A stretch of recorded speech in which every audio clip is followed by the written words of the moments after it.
Buenas tardes, compañeros, una vez más al aire con Comunidad Peronista. Hoy tenemos la alegría y el honor de que nos visite un compañero que viene militando de años en la causa nacional, ¿no es cierto? Con el peronismo. Por supuesto. Acá el compañero Seferino Barberov, que hoy tenemos el agrado de charlar con él, más que entrevista, porque eso es una charla, Sefe, más que una entrevista. Perfecto. Una charla de compañeros. Correcto. Bueno, mira, sé que desde que te conozco se me hace preguntarte esto, ¿no? ¿Cómo fueron tus inicios en la militancia? Porque me contaste una vez una anécdota de que tú viajaste en un vuelo medio escondido. Esas anécdotas que a los compañeros les encanta, porque hablan de lo que es un militante. Correcto. Así que bueno, ¿en qué año más o menos te acordás? Bueno, en primer lugar, Siglo pasado, vamos a decir. totalmente. En primer lugar, agradecerte a vos, Walter, agradecer a Comunidad Peronista por esta invitación, porque siempre es una forma de uno expresarse y transmitir lo que uno siente, lo que uno piensa.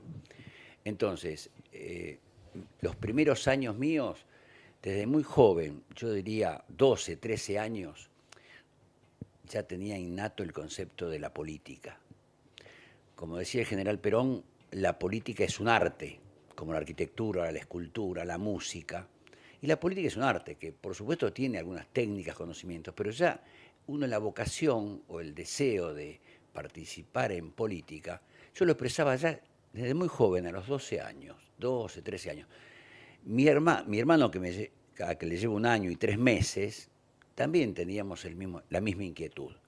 Por ejemplo, mi padre, funcionario, ingeniero, funcionario de Vialidad Nacional, nosotros sabíamos que todos los días llegaba a las 9 de la noche. Entonces, cerca de las 9 de la noche estábamos en la puerta de casa y apenas lo veíamos doblar de la esquina, corríamos a ver quién agarraba el diario La Razón, Bueno, sí. de entrada.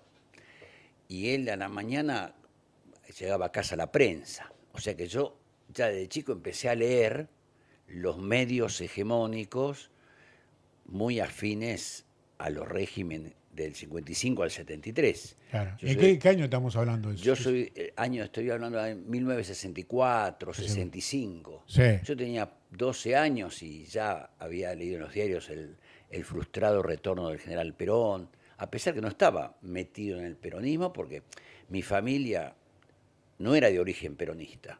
Mi padre era por ahí socialista democrático, no peronista, sí. Y mi madre, que venía de sectores muy humildes, era recontra antiperonista. A ver, es raro. Por eso, por un lado. Y por otro lado, en la escuela primaria, la escuela secundaria, uno escuchaba el tirano prófugo. Hablar de Perón era el tirano prófugo. Pero todo eso a mí, yo lo fui absorbiendo. Más, cuando leíamos La Razón o leíamos la prensa, yo la leía con un criterio amplio, por lo cual el concepto gorila o el concepto liberal, el concepto de los pensamientos antiperonistas, yo lo absorbí, primero familiarmente, después en las escuelas primaria y secundaria, pero como yo era de leer y de preocuparme por lo que pasaba en general en el país, me acuerdo que cuando cursaba el secundario, yo cursé la escuela secundaria en la escuela técnica, técnico aeronáutico, en Jorge Newbery de Aedo, y los profesores que teníamos a partir de cuarto... Sería años 70. No, yo ingresé en el secundario en el 64, del 64 y egresé en el 69, o sea que yo agarré desde primero y segundo año los años de ILIA, y después todo Onganía. Todo Onganía. ¿Y qué pasaba? La escuela técnica aeronáutica era apadrinada por aviación naval. Entonces, en la materia de cuarto, quinto y sexto año, los profesores, en su gran mayoría, eran militares o de la aviación naval o de la Fuerza Aérea. Entonces yo ya ahí iba comprendiendo el tema de los golpes, el tema militar, pero siempre me destaqué por hacerle consultas de tipo política a los profesores, a pesar que no se podía hacer política. Yo no hacía política, le preguntaba sobre la política del país. Bueno, eso fue todo el periodo de 60. Y después, cuando ya estuvimos con mi hermano en el orden de los 17 años, ingresamos a los grupos juveniles católicos de la iglesia. Mira vos. Entonces, ingresamos y conformamos con un grupo de jóvenes que nos seguían o que nosotros un poco los empujábamos a participar de los grupos juveniles. Siempre en la zona de Aedo. No, en la zona, en este caso estábamos en la zona de Ituzaingó. Ituzaingó. En ese entonces era partido de Morón. Ah, mira, Partido de Morón. aparte Ituzaingó no es lo que era ahora. Era bastante tipo campo o estábamos. No, estaba desarrollado. No tanto como ahora. El gran empuje de Ituzaingó en los últimos años es el crecimiento de la propiedad horizontal, edificios. Pero antes Ituzaingó eran casas quintas. Claro. Bueno, en ese proceso nosotros ingresamos a un grupo juvenil de una iglesia con un padre católico formado en el Seminario de La Plata, que era un padre, como diríamos ahora, doctrinario de la Iglesia Católica, era ortodoxo, digamos. Pero era un cura de barrio, digamos, de levantar la iglesia. Primero armó una especie de quincho y después paulatinamente fue armando la iglesia, después conformó una escuela primaria, secundaria, un cura hacedor, pero doctrinariamente era muy, muy ortodoxo, doctrinario de la Iglesia Católica. Ese proceso... Perdóname que te corte, sí. ¿no? Porque esto es muy interesante lo que está contando, pero también hay que transmitirlo a las nuevas generaciones.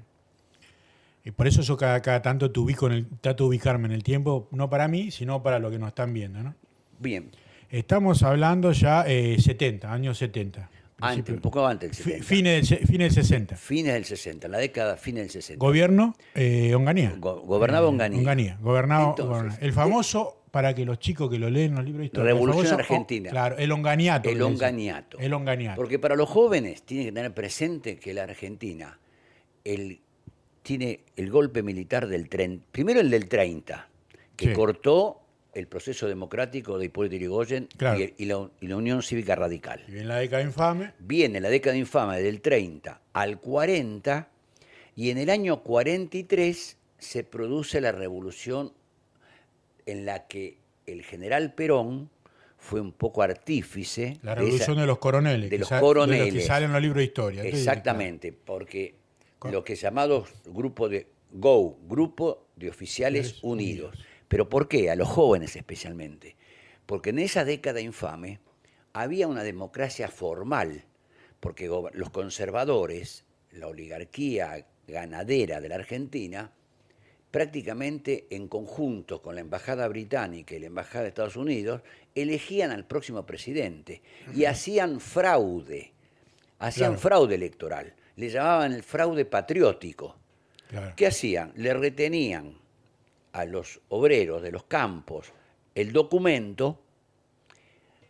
Esa noche, el sábado, hacían grandes fiestas con mucha bebida, y prácticamente los peones rurales el domingo amanecían claro, con una resaca impresionante, sí, pero la boleta, el documento, la libreta de enrolamiento, actual documento de Nación de Identidad, la tenían los patrones.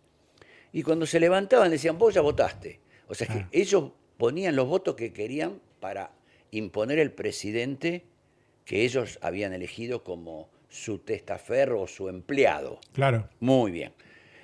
¿Qué pasa? Un grupo de oficiales que veían la entrega del país me voy un poquitito más atrás. En el año 1933, en el arranque de la década infame, hubo un pacto firmado por Argentina y Gran Bretaña. El pacto Roca-Rusiman. Roca, ministro de Relaciones Exteriores de Argentina, Rusiman por Gran Bretaña, el Reino Unido, en donde prácticamente se los denomina el Estatuto del Coloniaje. ¿Por qué? Porque prácticamente éramos una colonia de Inglaterra o de Gran Bretaña o el Reino Unido, como se llama en cualquiera de las tres formas, para un costo cero, un costo bajísimo, porque no necesitaban poner militares, no necesitaban pagar sueldos. Los propios argentinos eran cipayos de los ingleses. Claro. Apoyado en un espejismo industrial, vendría a ser. Porque todavía en la industria era más Productora Era muy incipiente. Claro, Más. productora de alimentos, productora. O sea, Claro, lo que le interesaba a Inglaterra es extraer el trigo, el maíz, la carne a precio baratísimo. el Y quebracho es ellos, de ese tiempo. también en época del El quebracho. quebracho. Entonces, y a su vez, iban los barcos con nuestros productos alimenticios y ellos traían de vuelta en sus barcos toda la industrialización. Todo lo que fabricaba Inglaterra venía para Argentina y el resto de América del Sur. Un poco en forma similar, para que los jóvenes especialmente lo tengan Claro. presente, es lo que pasa con China. China se lleva materias primas, recursos naturales, recursos de grano, de litio, de todos minerales, y después te fabrican, le ponen valor agregado en China, trabajo Claro. chino, y después te lo venden prácticamente a precio de regalo. Porque como bien dice el licenciado Moreno, cuando fue secretario de Comercio, que mandó 2 comisiones a estudiar los costos de China, una de comercio y otra de industria, y en los costos China estaba muy similar a Argentina. Claro. Pero ¿qué pasa? En China gobierna el Estado, el gobierno chino depende de un partido único, el Partido Comunista Chino, entonces venden a precio de remate, no venden a precio de los costos. Claro. Entonces, por eso destruyen cualquier proyecto de industrialización de los países que ellos tienen relaciones. Bien, supuesto. volviendo más rápidamente al concepto. Sí. Entonces, ese proceso de mi acercamiento a la Iglesia Católica y ese producto del tema político, le pido al padre, padre, ¿la doctrina social de la Iglesia existe? Escuché hablar de la doctrina social de la Iglesia. Sí, y entonces el padre me facilitó las encíclicas de los papas. Primero leí Pacem in Terris del Juan XXIII, después vino Pablo VI, después vino el Concilio Vaticano II, vino en 1968, yo tenía 16 años, me acuerdo, la primera reunión de obispos latinoamericanos en Medellín. Entonces todo eso me fue empapando de la doctrina social de la Iglesia, donde en la doctrina social de la Iglesia estaba clarita la postura cristiana de rechazo al capitalismo salvaje o al capitalismo liberal salvaje como el que vivimos, como a las propuestas marxistas o comunistas o totalitarias como el fascismo, como el nazismo. Claro. Entonces, esa base que me dio la doctrina social de la Iglesia hizo que ese grupo de jóvenes llegamos a la conclusión que desde la Iglesia, predicando el Evangelio y la doctrina social de la Iglesia, no podíamos transformar la realidad, que había que involucrarse en política. Entonces, allá por el año 81, con la encíclica Octogésima Advenia, o sea, a los 80 años de la primera encíclica, la Rerum Novarum de 1891, te estoy hablando de 1971, dice claramente el Papa que escribió esa encíclica, el cristiano debe comprometerse con la política. Sí. Porque es la única forma, desde la política, transformar la sociedad, generar condiciones, porque si bien como católicos o cristianos en general decimos que hay vida eterna y hablamos del cielo, hay que lograr que en esta tierra mejores condiciones para los pueblos, condiciones de dignidad cristiana. Muy bien. Entonces, en 1971, eso hizo que nos acercáramos, en primer lugar, a grupos social cristianos relacionados con la Iglesia. ¿Te acordás del nombre de alguno de esos grupos? Bueno, estos grupos social cristianos... Porque no tiene nada que ver, porque yo me lo imagino, por eso te pregunto, con los Boy Scouts. No. tiene nada que ver. Los Boy Scouts tiene otro origen. Primero, los primeros Boy Scouts, creo, no soy muy entendido en la materia, pero creo que nacen un poco de Inglaterra. Después se generaron Boy Scouts católicos. Claro. Porque los originales Boy Scouts no tenían... Entonces los grupos, para que los chicos que nos están mirando, los grupos que a vos te referís eran grupos de chicos juveniles dentro de la Iglesia Católica. Que se juntaban en la parroquia un día a la tarde y hablaban. Generalmente los sábados nos reuníamos, leíamos el Evangelio, comentamos la realidad. Debatían, se comían unas pizzas, tomaban una gaseosa. Exactamente. Claro, nada, claro. Y quizás íbamos a ayudar en los barrios, Claro. a trabajar con la gente más humilde que necesitaba. Hay que pintar un club, hay que arreglar, claro. Perfecto. Exacto, era una acción, Ayuda social, acción social. Claro, la Iglesia Católica en ese aspecto había creado la Acción Católica Argentina. Ya la había La Acción creado, Católica sí. ya estaba creada, después del Sí. 55 la armaron. Sí. Entonces, pero nosotros un poco no adheríamos a la Acción Católica, era grupos juveniles. ¿Por qué? No? ¿Cuál era el choque Y con la acción Y católica? porque la veíamos algo que después el Papa Francisco, en sus encíclicas y en su acción, en su carta apostólica, hablaba del clericalismo. ¿Viste? La gente que está dentro de la iglesia y si el sacerdote dice saludo uno, saludo dos, o sea, demasiado, perdón la expresión, Sí. que muchas veces yo escuchaba, chupasirios. Entonces le llamaban chupasirios, capaz que vos Claro, lo claro, sí, escuchaste. sí, lo escuché. Entonces sí. nosotros éramos Que más. son la gente que se dedican, vendría a ser, a ver a las cosas, a la liturgia, Exactamente. más que a la acción. Exacto, Más por claro. un lado, y el tema social por ahí no le da Claro. importancia. Nosotros teníamos el interés de activar como católicos, cristianos, pero en conjunto dentro de la sociedad. Entonces, Ser un poco la levadura. Para estos chicos, para ustedes, que eran chicos en ese momento, veían que era más importante hacer un merendero que ir a hacer una novena. Correcto. Está, perfecto. Combinábamos Claro. las dos cosas. Entonces, eso nos llevó a relacionarnos en principio. Acordate que al venir de familia no peronista, al venir de toda la formación en la escuela primaria y secundaria, con un rechazo al peronismo, dijimos, bueno, ¿dónde nos vamos? Y nos juntamos con sectores social cristianos. El movimiento familiar cristiano de Ituzaingó, uno de los matrimonios animadores de Ituzaingó, del movimiento familiar cristiano, al cual concurrimos como grupos juveniles de la Iglesia Católica de una zona de Ituzaingó, se encontraba el matrimonio Narvaja-Bergoglio. ¡Epa! La hermana, Sí. lamentablemente falleció del Papa Francisco, era una de las impulsoras del movimiento familiar cristiano. Así que nosotros, sin conocerlo a Francisco o al hermano de esta cristiana, nos formamos nuestros primeros palotes, los dimos en ese sector. Mirá vos. Después viene el 73. Los sectores social cristianos se juntan con el peronismo y otros sectores de la nación y se forma el Frente Justicialista de Liberación, Frejuli. El Frejuli, perfecto. Concurrimos sí. a elecciones el 11 de marzo de 1973. Sí. Bien, muy bien. Entonces, ese proceso, ¿Quién eran los? Frejuli. Frente Justicialista de Liberación, Me había olvidado, pero 1973. lo tenía grabado. Hace casi 50. ¿Quién era el que estaba a la cabeza de Frejuli y quién era el dirigente más reconocido? No me puedo acordar el nombre. Bueno, vamos a hacer rápidamente para que Sí, los jóvenes. Para los jóvenes, para los jóvenes. Exactamente. Estamos hablando para ellos. ¿Qué ocurría? El jefe, el conductor del movimiento claro. peronista era el general Juan Claro, Domingo Perón. Por supuesto. Entonces, si se abría el proceso democrático, como Sí. quería Lanusse, entre comillas, el proceso democrático, Sí. pero impuso una limitación, una proscripción. Decía que para ser candidato a presidente en el 73 había que estar en el país antes de agosto del 72, Claro, no me acuerdo. para sí. limitarlo a Perón. Claro. ¿Entendés? Para que Perón no fuera candidato.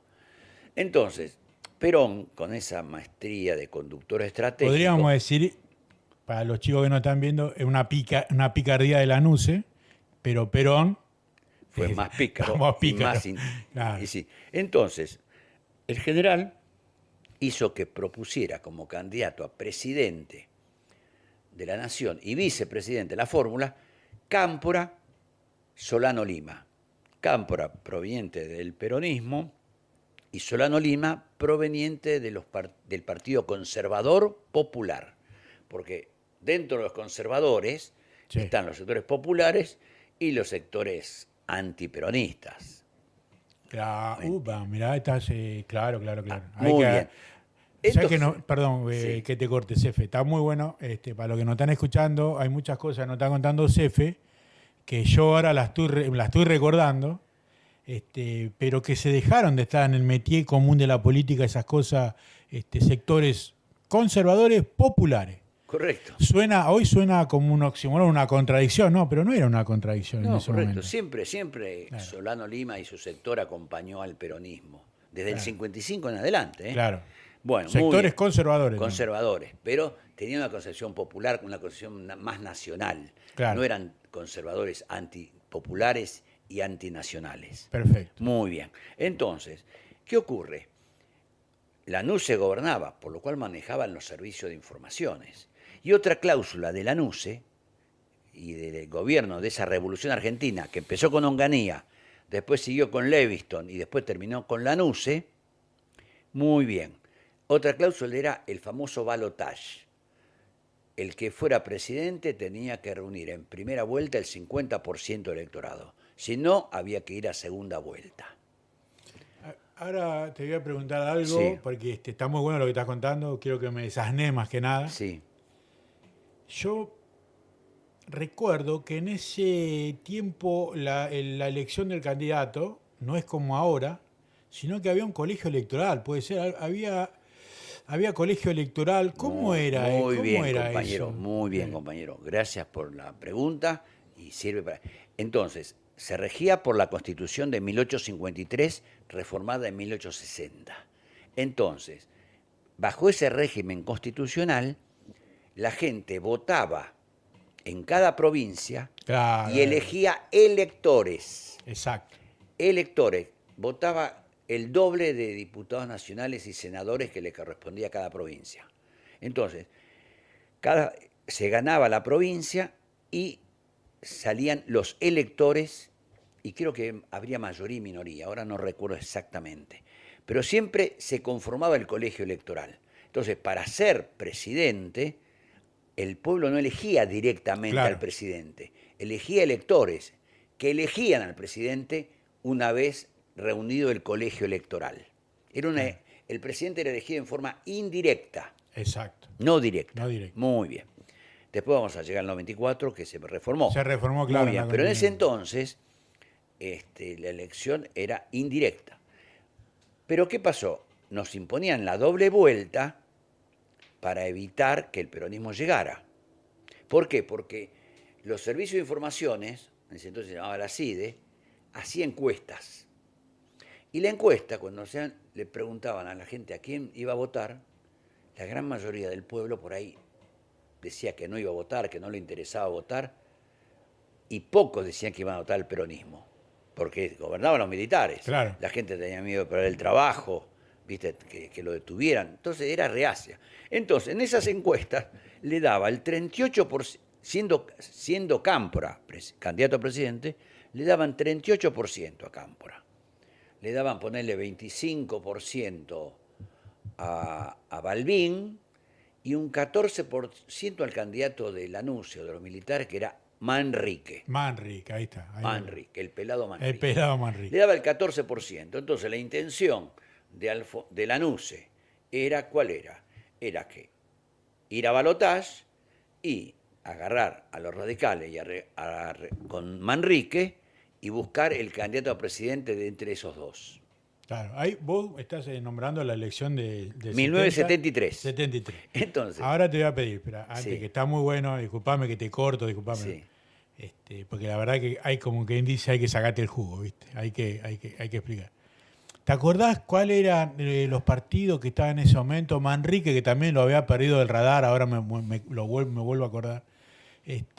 Nueva Fuerza también estaba. Claro, Nueva Fuerza era Alzogaray. Alzogaray, ya estaba Alzogaray. Alzogaray gastó cualquier cantidad de plata. Los poderes económicos, Sí. el poder económico, puso mucha plata detrás de la candidatura de Nueva Fuerza. Nueva Fuerza. Entonces Que- estaba Nueva Fuerza, el partido Manrique, ¿te acordás cómo se llamaba? Partido Federal. Partido Federal. Exacto. Después estaba. Los radicales, Radical, La fueron Unión ganando Cívica de Radical. Radical. Con Unión Cívica Radical. ¿Con quién era en ese? Balbín. Balbín. Balbín, ahí está, Balbín. Después, ¿te acordás la izquierda? ¿Cómo fue? y la izquierda, creo que estaba un tal Coral. Coral. Coral, por Partido Socialista de los Trabajadores, Partos ahí que está. tenía un bigote muy parecido al de Palacios. Claro. Coral. Fueron unidos, no fueron con 2 o 3 frentes. No, fueron uno solo. Fueron uno solo. Exacto. Entonces, ¿qué pasó?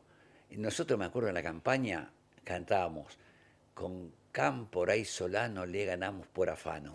Esa era la Esa era la consigna. consigna. Muy bien. El 11 de marzo del 73, Sí. Cámpora sacó 49,60%. 49,60%. O sea, le faltó Sí, sí, un sí. pelito para llegar al Dos o tres 50%, que se quedaron dormidos. Claro, para sí. llegar al Sí. 50%.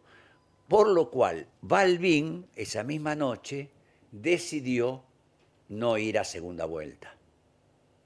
No, viste, Mirá. se bajó, porque era impensable con solo los votos de la izquierda o un independiente o alguien que se quedó en la casa y no fue a votar y va a votar el Bataz, el peronismo ganaba en segunda vuelta. Sí. Entonces, Cámpora, ese 11 de marzo, prácticamente ya era el presidente de la nación electo por el pueblo a través de la cantidad de electores que había conformado ¿Te acordás para de ese ganar. momento? ¿Dónde estaba? ¿Dónde te agarró ese momento cuando te enteraste que habíamos ganado? Y yo había ya sido, ya era fiscal, Sí.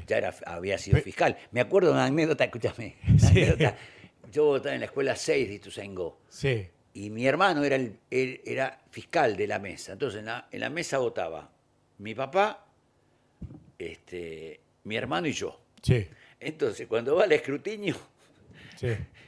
abre un sobre y decía candidato a presidente uno, candidato a gobernador otro, Sí. candidato a intendente otro. Entonces mi hermano dice, este voto cantado, este voto de mi papá. Porque mi papá era muy Claro. racional, decía, no, hay que elegir el ejecutivo uno, el legislativo otro para que lo controle. Claro, para que se Él era controle. muy Claro. racional, era ingeniero, además, Claro. le buscaba, viste, todo racionalmente Claro, el pero en voto. ese tiempo no había la rapidez que hay ahora que te dan los medios digitales Correcto. y se enteraron que a la noche, A que la habían- noche, a la a la noche, medianoche a la sería. noche. Bueno, pero te doy una anécdota Sí.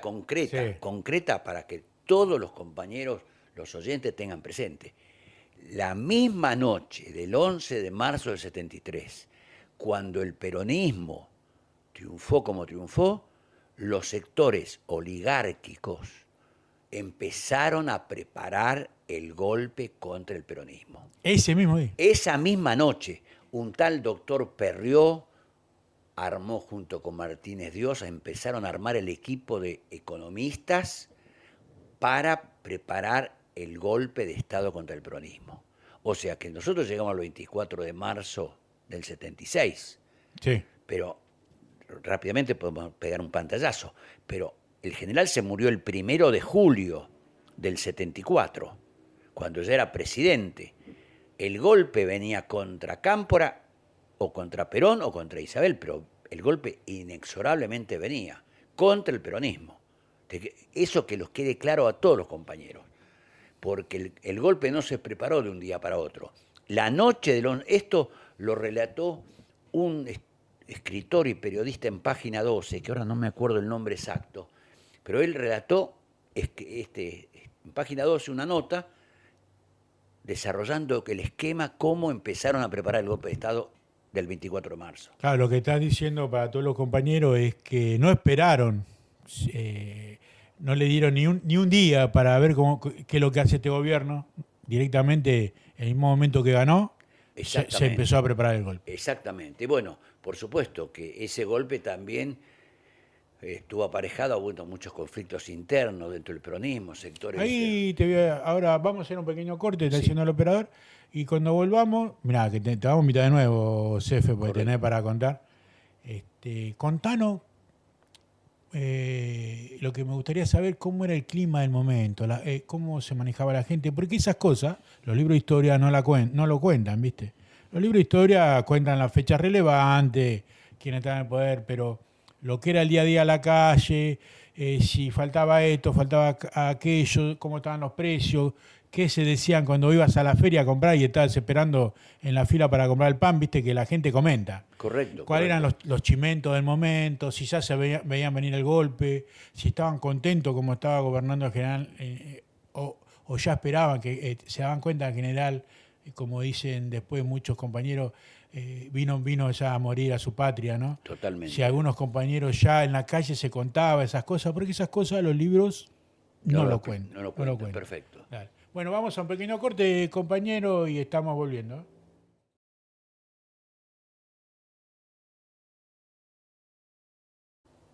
Bueno, compañeros, estamos de nuevo al aire, volvimos después de acá este breve corte que hicimos, como quien dice, para cambiarle el agua a las aceitunas, ¿no? Estábamos hablando, Cefe, en el bloque anterior sobre las cosas que pasaban en los años 70, el día a día, ¿no? Los chismes, lo que se decía en la calle, lo que se leía en los diarios, las pequeñas cositas que los libros de historia no cuentan. Porque y con esto te doy un ejemplo, ¿no? Viste que cuando uno va a hacer las compras, siempre está a la gente que se para o al banco, hablan, me subieron los precios, subieron esto, bajó esto, qué bien que estamos, qué mal que estamos. Ese día a día de la gente, ¿no? Eso te estoy preguntando. ¿Te acordás más o menos algo de eso? Un poco, sí.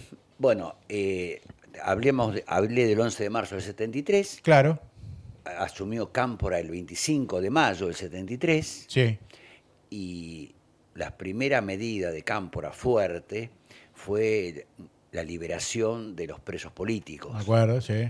En ese entonces estuvo presente en la Asunción de Cámpora, estuvo la gente de Cuba, estuvo la gente de Chile, que gobernaba Salvador Allende. Ahí te hago la pregunta. Sí, Los libros de historia lo cuentan tal cual lo contás vos, pero Sí. vos sos un testimonio viviente de ese momento. Correcto. ¿Entendés? Vos estuviste ahí. correcto. ¿Qué era lo que se decía en la calle? ¿Qué era lo que captaban tus oídos del momento? Bueno, la calle, La calle. el medio ambiente, o sea, quizás Los vecinos, claro, lo popular. los vecinos, quizás los que no estaban fuertemente militando en política, por ahí leían los diarios y participaban, no participaban, No participan, pero bueno, activamente. de eso porque esos son las masas votantes, esa es la masa votante, ese es el soberano. Correcto. Sí. El 11 de marzo la gente no votó a Cámpora, votó a Perón. A Perón. Porque siempre, siempre el pueblo peronista vota a los representantes que pone el peronismo con la ilusión que los que llegan a los altos grados del Ejecutivo o Legislativo, la gente del pueblo tiene la esperanza que esas personas actúen y gobiernen teniendo en cuenta la doctrina de Perón, teniendo en cuenta el ejemplo de Perón. Pero ¿qué ocurre? Lamentablemente los seres humanos llegan al gobierno con los votos del peronismo y después en la función pública hacen muchas cosas que el peronismo rechaza o no está de acuerdo a su doctrina. Eso sucesivamente ha pasado. Eso sí. La gente, vamos a usar la palabra, no me gusta, vamos a decir la gente civil.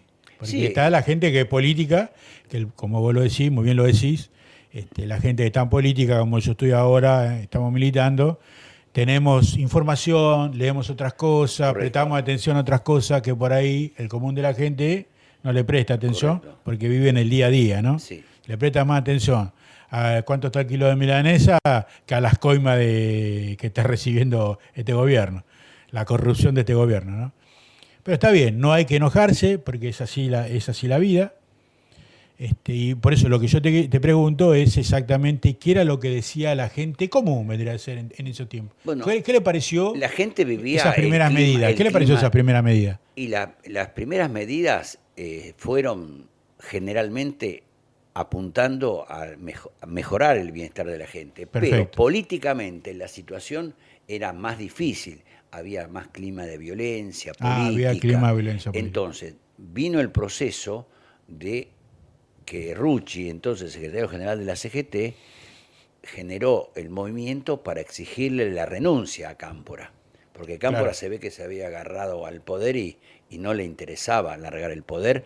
Cámpora y toda la gente que lo rodeaba a Cámpora. Entonces, Sí. se produjo una especie de, digamos, de presión de la CGT y fundamentalmente del compañero Rucci, que generó la renuncia de Cámpora. Con la renuncia de Cámpora asumió el entonces presidente de la Cámara de Diputados de la Nación, Lastiri, en forma provisional para llamar a elecciones el día 23 de septiembre de 1973.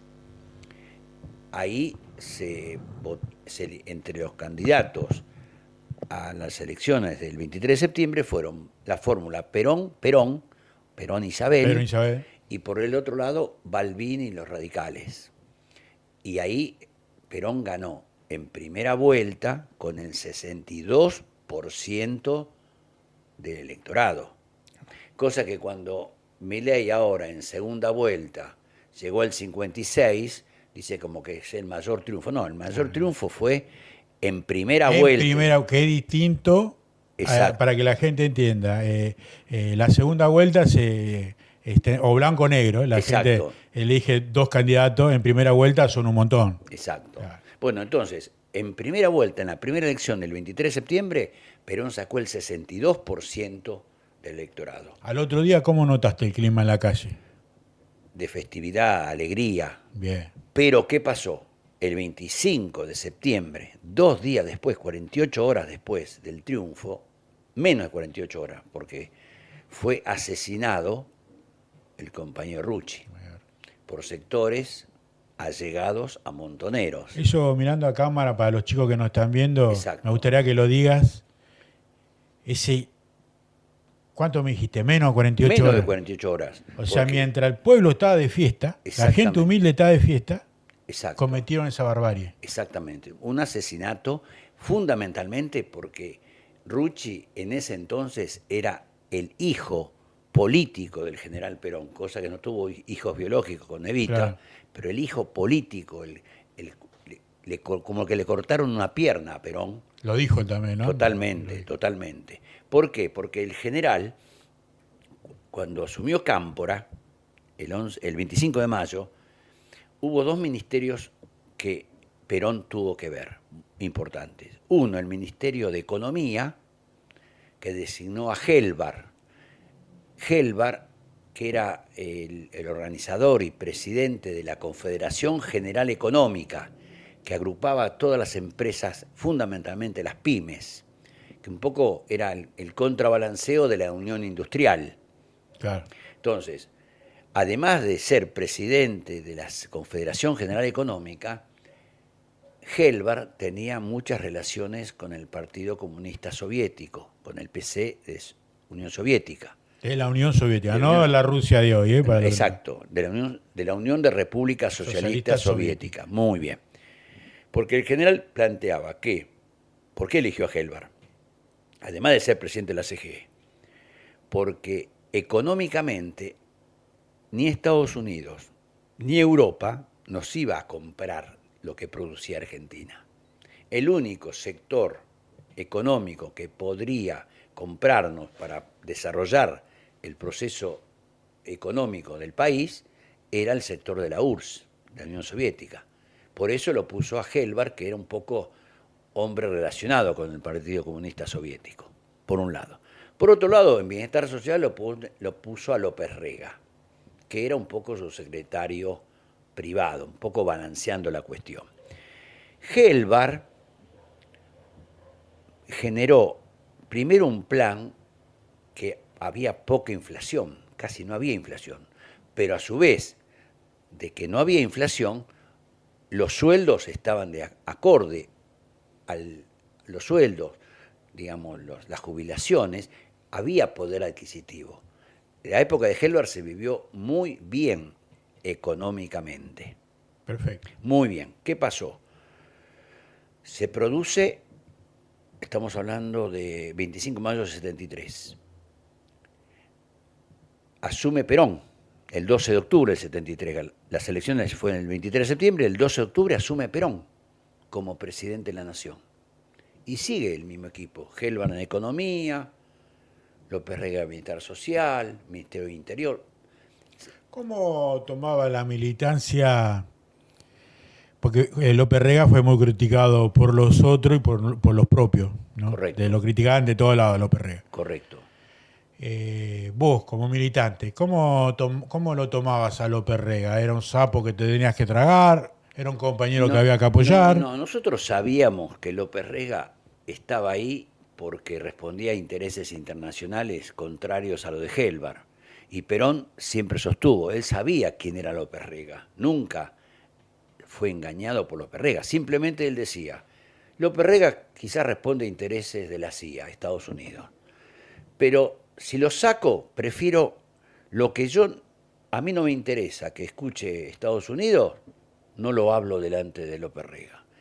Cuando quiero mandar alguna alguna cosa, Claro. algún mensaje de Estados Unidos, lo hablo delante de López Rega. Él sabía quién era López Rega, él no se engañaba. Claro, pero no, eso de Bueno, general lo entonces, sé, pero ustedes como militante, usted, no, ¿tenían bronca, lo acompañaba? no. Un Por lo sapo que menos había que tragar. el sector que yo participaba digamos, no comulgaba con López Rega. No Siempre comulgaba. sabíamos Que haga. qué intereses representaba.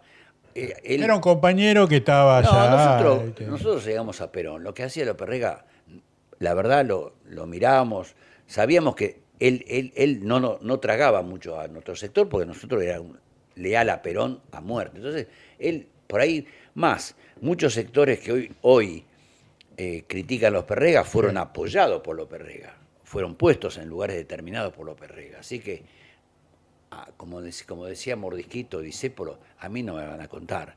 Si uno entra a escarbar, decir, mira, fulano asumió vía López Rega y después hablaba mal de López Rega. Eso es lamentablemente es muy común. Entonces, asume Perón, el proceso sigue muy bien económicamente, pero el clima político, la violencia, o sea, la muerte de Rucci fue un hecho gravísimo contra el orden constitucional. Perfecto, claro, Después, en enero del 74, el Ejército Revolucionario del Pueblo, el ERP, la famosa guerrilla de izquierda, de ultraizquierda, trotskista, atacó el batallón de Azul del ejército. Bueno, sí. Entonces, era como que los sectores de la guerrilla jugaban para los intereses internacionales, porque sabotear el proceso democrático, tanto de Cámpora como después de Perón, era trabajar para el enemigo, trabajar para que viniera el golpe. Podríamos decir, porque si vos le decís eso a estos sectores, se van a decir, no, nosotros los yanquis no los queremos ni ver, pero en realidad eran como unos idiotas útiles. Trabajaban, eran lo que se llaman quintas columnas. O vos decís que ellos eran conscientes de lo que estaban haciendo. Bueno, para el poder de la URSS, ¿no? No sé qué querían. No, es decir, la URSS vía Cuba. Vía Cuba, claro, por eso pero los golpes militares los iban a encabezar sectores afines a Estados Unidos y a Inglaterra. ¿Me entendés? O sea, hay cosas que... hay un autor economista de origen liberal, que más escribía en ámbito financiero, se llama Walter Graciano. Walter Graciano escribió 2 libros. Un libro, el primer libro, Hitler tenía razón. ¡Epa! No, espera, me equivoqué. Guarda con ese título. No, me equivoqué, espera. Decía... algo de relación con Hitler. Y cuenta la historia de cómo los sectores de Estados Unidos e Inglaterra financiaron la llegada de Hitler al poder. Algo de Hitler tenía razón. Algo similar. Y el segundo libro que escribió se llama Nadie vio a Matrix. Nadie vio a Matrix. ¿A Matrix? A Matrix. ¿De la Matrix de la película? Totalmente de acuerdo. Es un libro de tapas verdes que lo editaron. Hicieron la primera edición, se agotó, apenas lo salió, y no lo volvieron a reeditar. ¿Lo tenés ese libro? La verdad que lo tenía y lo presté y no sé a quién se lo presté y no lo recuperé más.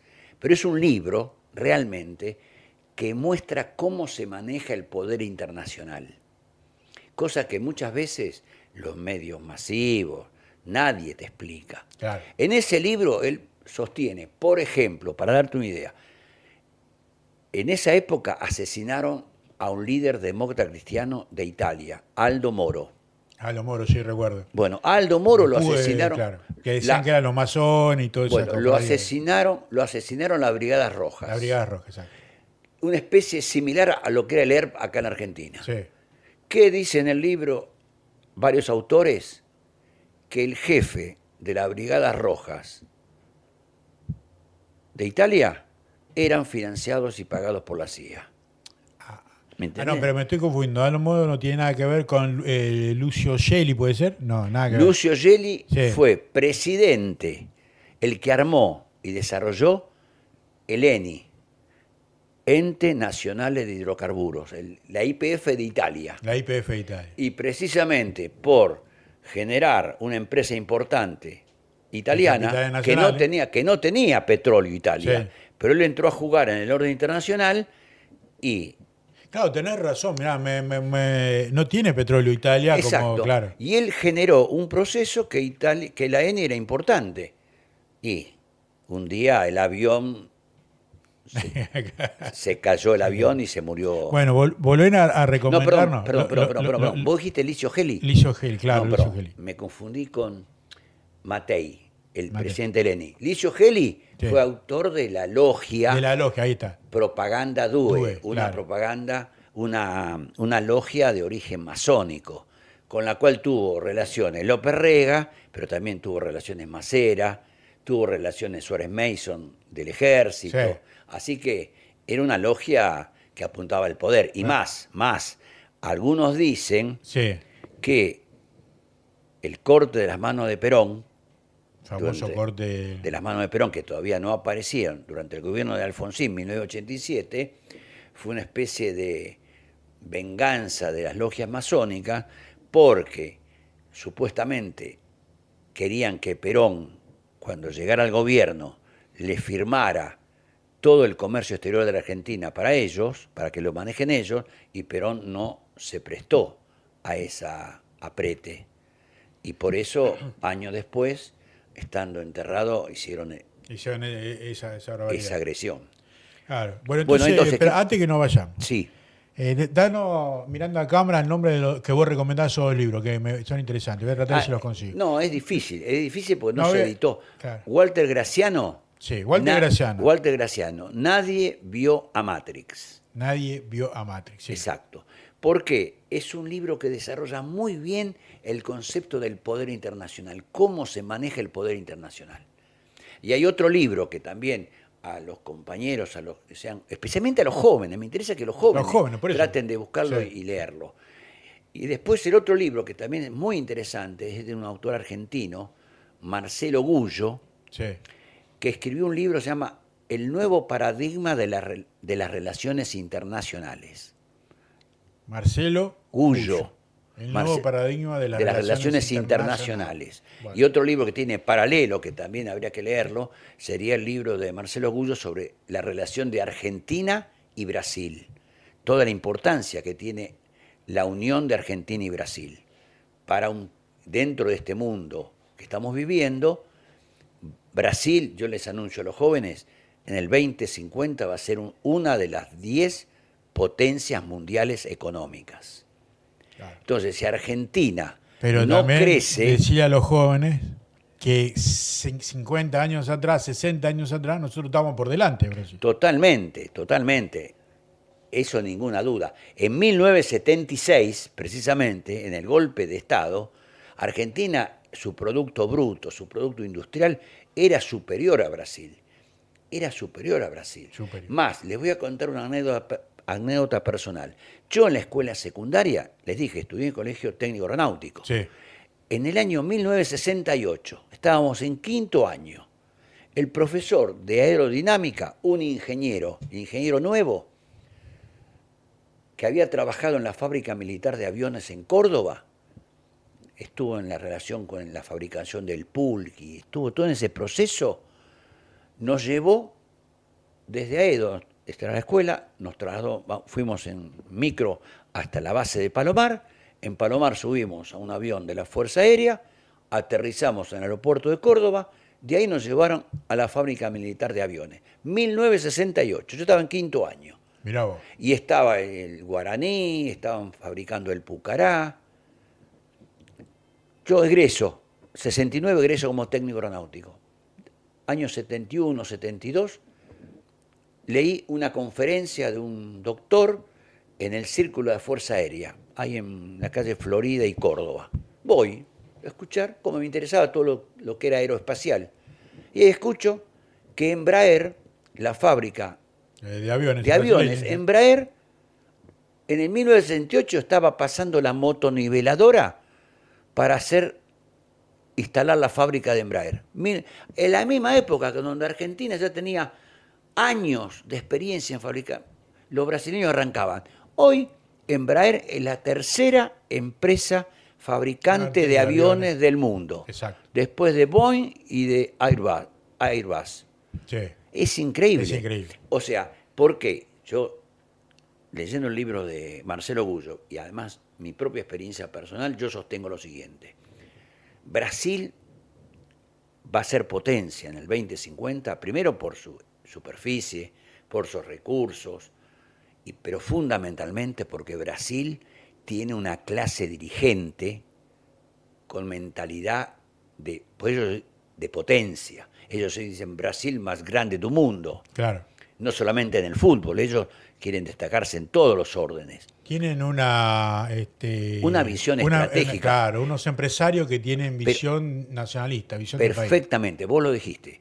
La dirigencia de Brasil, sea empresaria, sea sindicalista, sea militar, sea religiosa, sea artística, toda esa clase dirigente, primero que nada son brasileños, después son empresarios, después son sindicalistas, pero ellos siempre priva el espíritu de la patria de Brasil, a diferencia de nosotros, que nuestra clase dirigente, salvo raras y honrosas excepciones, es mediocre.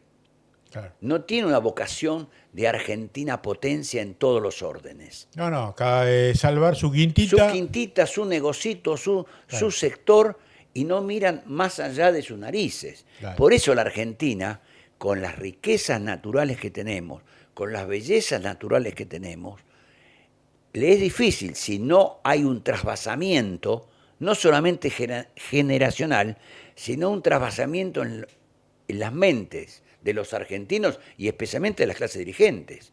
Sí, es así. En todos los órdenes, ¿no? Porque muchas veces desde los medios dicen los políticos. Sí, los políticos tienen su parte, pero el poder financiero también tiene su parte. Y el poder económico, el poder sindical, el poder de las Fuerzas Armadas, de las universidades. No, es así. Entonces, yo le pido a los jóvenes que en Haceme, general... Cefe, Sí. un cierre para los jóvenes mirando a cámara, porque ya tenemos que ir terminando el programa. Yo les digo... Pero vamos a estar de nuevo en contacto, te vamos a volver a venir acá, Ya. o sea que estamos los sábados. Perfecto. Porque Yo mí- a los jóvenes, mi único Acá, mensaje, cámara, mirándolo. Sí. es lean y estudien a Perón y a Eva Perón. Leyendo y estudiando a Perón y Eva Perón van a encontrar el espíritu idealista de la Argentina. El peronismo propone la felicidad del pueblo y la grandeza de la nación. Para eso hay que estudiar y leer a Perón y a Eva Perón. Y así como les comenté lo de Graciano, el libro de Graciano, Nadie vio a Matrix, el libro de Marcelo Gullo, pero esos son libros complementarios. Tienen que leer a Perón y Eva Perón como la base, digamos. Un edificio, acá tenemos un edificio. El edificio tiene cimientos. Y después, en base a los cimientos, uno puede levantar un edificio de 5, 10, 20, 50 pisos. Bueno, los mejores cimientos para los jóvenes que les interesa el dedicarse a la política o a ser empresario, a cualquier área de dirigencia, lean a Perón y a Eva Perón. Ahí van a encontrar las bases que les va a permitir después leer cualquier otro autor de cualquier sector nacional o extranjero, pero ustedes tienen la guía. Hay otros 2 libros fundamentales o trabajos del Papa Francisco que también deben estar en la biblioteca de todo joven, es la Carta Apostólica Evangelii Gaudium, traducido del latín, la alegría del Evangelio. Esa carta apostólica está dirigida a todos los católicos del mundo, en la que el Papa Francisco expresó cuál es la iglesia presente y del futuro que él aspiraba. Y después, una encíclica, hay varias encíclicas de los papas, pero la del Papa Francisco, Laudato Si, que tiene que ver con el medio ambiente, pero más que el medio ambiente, hay en esa encíclica Laudato Si, Francisco desarrolla el tema de la pobreza, del ambiente, de la cultura, de la política. Es una verdadera,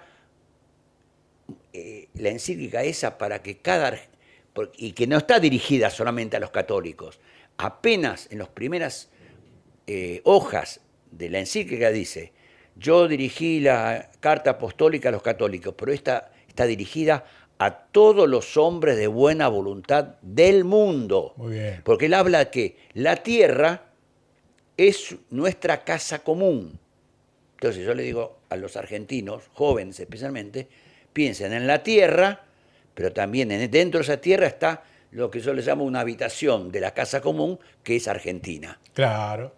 Muy bien, gracias, compañero. No, gracias a vos, Walter, por invitarme. No, por favor, te vamos a estar invitando de nuevo, compañero. La verdad que no se nos queda corto el tiempo porque tenés para contarnos anécdotas, cosas que los chicos no vivimos. Yo me acuerdo, me traes a la memoria, me trajiste a la memoria Manrique, ¿cómo es Nueva Fuerza, no me acuerdo, ¿cómo se llamaba? Chamizo. Chamizo. Candidato a presidente. Claro, me trae el recuerdo, los diarios de la gente, de mis padres, mi viejo también, trayendo el diario a la tarde. Pero los sectores populares eran muy leídos, ¿eh? Correcto. Muy leídos. Ahora, mira, Alzogaray en Nueva Fuerza puso cualquier cantidad de plata y sacó muy pocos votos. Pero después, con Menem, aplicó todo lo que quería para Nueva Fuerza, lo aplicó con Menem. Bueno, eso vamos a hablar también, vamos adelantándonos y hablando, ¿no? Bueno, compañeros, nos despedimos. Espero que haya sido de ustedes el agrado de este programa y hasta la próxima, ¿eh? Que tengan una buena semana.